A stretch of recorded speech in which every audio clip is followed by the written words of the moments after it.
தற்போது கிடைத்திருக்கக்கூடிய அண்மை செய்தி.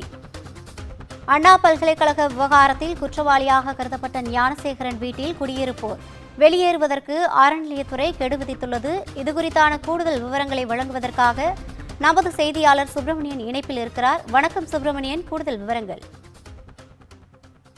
அண்ணா பல்கலைக்கழக மாணவி பாலியல் வன்கொடுமை செய்யப்பட்ட சம்பவத்தில் கைதான ஞானசேகரனுடைய சொத்துக்களை பட்டியலிடக்கூடிய பணியில் வருவாய்த்துறையினரும் அதே போல இந்து சமய அறநிலையத்துறை அதிகாரிகளும் ஆய்வு செய்தார்கள். கோவில் நிலத்தை ஆக்கிரமித்து கட்டப்பட்டிருப்பதாக குற்றச்சாட்டு எழுந்தது. அது தொடர்பாக இந்து சமய அறநிலையத்துறை அதிகாரிகள் அவரது வீட்டிற்கு வந்து கோட்டூரில் இருக்கக்கூடிய வீட்டிற்கு வந்து ஆய்வு செய்தார்கள். அந்த ஆய்வின் அடிப்படையில் அவரது வீட்டில் குடியிருந்து வரக்கூடிய இரண்டு குடும்பத்தினரை வெளியேற சொல்லி காலக்கெடு விதித்து இந்து சமய அறநிலையத்துறை அதிகாரிகள் உத்தரவிட்டிருக்கிறார்கள்.